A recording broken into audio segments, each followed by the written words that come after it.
രാവിലെ ഒരു 10:45 സമയത്ത് NSS ഹോസ്റ്റലിൽ നിന്ന് ഇവിടെ കൽപ്പറ്റ ഒരു ഫ്രണ്ട് വെയിറ്റ് ചെയ്യുന്നുണ്ടായിരുന്നു. ഫ്രണ്ടല്ല, എൻ്റെ സീനിയറാണ്. അനഘേച്ചിനെ കാണാൻ വേണ്ടിയിട്ട് ഹോസ്റ്റലിൽ നിന്ന് ഇറങ്ങിയതായിരുന്നു ഞാൻ. അപ്പോൾ രാഹുൽ ഗാന്ധി വരുന്നതിന് അനുബന്ധിച്ച് സുരക്ഷ ഉണ്ടായിരുന്നല്ലോ അവിടെ. സുരക്ഷയുടെ ഭാഗമായിട്ട് ഒരുപാട് ഫോഴ്സ് അവിടെ ഉണ്ടായിരുന്നു. അപ്പോൾ ഞാനൊരു ഓട്ടോയ്ക്കകത്താണ് ആദ്യം കയറിയത്. ഓട്ടോയ്ക്ക് കയറിയപ്പോൾ ഓട്ടോ അവിടെ നിന്ന് അനങ്ങുന്നില്ല എന്ന് കണ്ടിട്ട് ഞാൻ ഓട്ടോയിൽ നിന്ന് ഇറങ്ങി നടന്നു വരുന്ന വഴിക്ക് ഒരുപാട് ഫോഴ്സ് ഉണ്ടായിരുന്നു. അവർ വന്നിട്ട് എന്നെ അറസ്റ്റ് ചെയ്യാനുള്ള വെരിഫിക്കേഷന് വേണ്ടിയിട്ട് ഒന്ന് വെരിഫൈ സംശയാസ്പദമായി കണ്ടു വെരിഫൈ ചെയ്യാൻ വേണ്ടിയിട്ടാണെന്ന് പറഞ്ഞിട്ട് അവർ വണ്ടിക്കകത്ത് കയറ്റിയായിരുന്നു. അപ്പോൾ വണ്ടിക്കകത്ത് കയറ്റി വെരിഫിക്കേഷൻ കഴിഞ്ഞ് എന്നെ വിടുമെന്നാണ് ഞാൻ കരുതിയത്. പിന്നെ അവർ നേരെ പോലീസ് സ്റ്റേഷനിലോട്ടായിരുന്നു വന്നത്. പോലീസ് സ്റ്റേഷനിലോട്ട് വന്നിട്ട് എൻ്റെ ബാഗ് മൊത്തം അവർ ചെക്ക് ചെയ്തു. പിന്നെ അത് കഴിഞ്ഞിട്ട് എൻ്റെ അടുത്ത് കുറേ നേരം ഒന്നും പറഞ്ഞില്ല. എൻ്റെ അടുത്ത് പറയാണ്ട് അവിടെ ഇരുത്തി 2:45-3 മണി വരെ അവർ എന്നോട് പിടിച്ചിരുത്തി. അത് കഴിഞ്ഞിട്ട് എൻ്റെ ബാഗിനകത്ത് RK ബിജുരാജ് എഴുതിയ നെക്സൽ ദിനങ്ങൾ എന്ന് പറയുന്നൊരു പുസ്തകം ഉണ്ടായിരുന്നു. ആ പുസ്തകം കണ്ടതിൽ ഞാൻ മാവോയിസ്റ്റ് ആണെന്ന് പറയുകയും ഞാൻ നെക്സലാണെന്ന് പറയുകയും അതിൻ്റെ പേരിൽ കുറേ നേരം അവിടെ കുറേ പേര് നിങ്ങളുടെ അതൊന്നൊക്കെ ചോദിച്ച് പിന്നെ അത് കഴിഞ്ഞിട്ട് CI വരട്ടെ എന്ന് പറയുകയും എൻ്റെ അഡ്രസ്സ് CI വന്ന് കഴിഞ്ഞപ്പോൾ CI പറഞ്ഞത് എൻ്റെ അഡ്രസ്സ് വെരിഫൈ ചെയ്തിട്ട്, കാരണം എൻ്റെ അഡ്രസ്സ് ചോദിച്ചപ്പോൾ കൊടുത്തപ്പോൾ അത് വെരിഫൈ ചെയ്തിട്ട് പൊക്കോളനാണ് പറഞ്ഞത്.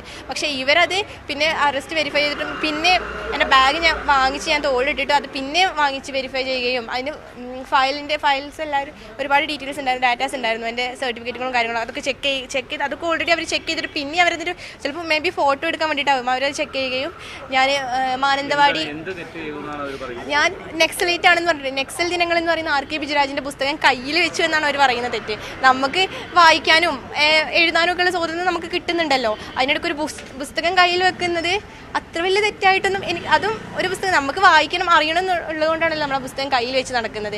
അത് ഈ ബുക്കാണെങ്കിൽ ഒരു നിരോധിച്ച ബുക്കേ അല്ല. അങ്ങനെ അത്ര വലിയ ഭീകരവാദം പറയുന്ന ഒരു ബുക്കാണെങ്കിൽ അവരിത് നിരോധിക്കേണ്ടതാണ് ആദ്യം. അതങ്ങനെ നിരോധിച്ച ഒരു പുസ്തകവും അല്ല. ഇല്ല, അവർ ഈ തന്നെയാണ് പറഞ്ഞത്. പിന്നെ ഒരു ലെഫ്റ്റ് ചായ്വുള്ള ആളാണ് അങ്ങനെ പറഞ്ഞത്. പേഴ്സണൽ കാര്യങ്ങളൊക്കെ ആയിട്ട് അങ്ങനെയാണ് അവർ സംസാരിച്ചത്.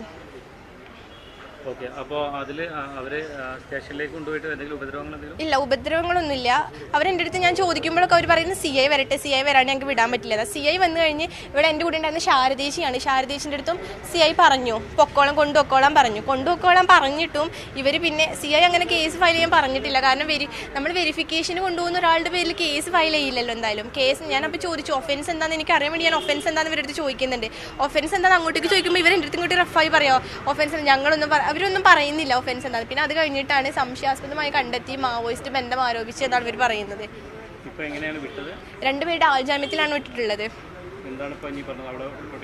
ഇല്ല, അതൊന്നുമില്ല. അവർ രണ്ടുപേരുടെ ആൾജാമ്യത്തിൽ വിട്ടു, സംശയാസ്പദമായി കണ്ടുമുട്ടിയതാണെന്ന് പറഞ്ഞിട്ട്.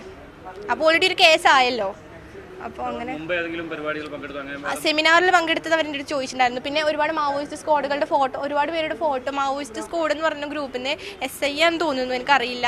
ഒരുപാട് പേരുടെ ഫോട്ടോ കാണിച്ചുകൊണ്ട് ഇവരെല്ലാം അറിയോ ഇവർ ചോദിക്കുന്നത് എന്നെ അതിലൊരാളാക്കി മാറ്റിയിട്ട് ഇവർ ചോദിക്കുന്ന ഇവരൊക്കെ അറിയോ അറിയില്ല എന്നെ അടുത്ത് ഇവർ ചോദിച്ചുകൊണ്ടിരിക്കുന്ന. അപ്പോൾ ഞാൻ അങ്ങോട്ടേക്ക് സംസാരിച്ചു. ഞാനൊന്നുമില്ല, ജേർണലിസം പഠിക്കുന്ന കുട്ടിയല്ലേ. അപ്പോൾ ഞാൻ സംസാരിക്കില്ല. അപ്പോൾ സംസാരിച്ചപ്പോൾ ഇവർ അപ്പുറത്തുനിന്ന് പോലീസുകാരൻ പറയുന്നത് തർക്കുത്തരം പറയുന്നുണ്ടല്ലോ എന്ന് പറഞ്ഞാൽ അയാളെ ചിരിക്കുകയും ചെയ്തു. എനിക്ക് പറയാനുള്ളത് അവരുടെ അടുത്ത് പറഞ്ഞു. അപ്പോഴും നെക്സലൈറ്റ് ആണെന്നാണ് അവർ പറയുന്നത്. മേ ബി എന്ന് ചിലപ്പോൾ ഞാൻ അങ്ങനെ ആവാം, എനിക്കറിയില്ലല്ലോ. അവരങ്ങനെ ആകുന്നുണ്ടെങ്കിൽ ഇനി സ്വാഭാവികമായിട്ട് ഞാൻ അങ്ങനെ ആയിക്കോട്ടെ. അപ്പോൾ ഈ നേരത്തെ എന്താ പറയുക ഇവിടുത്തെ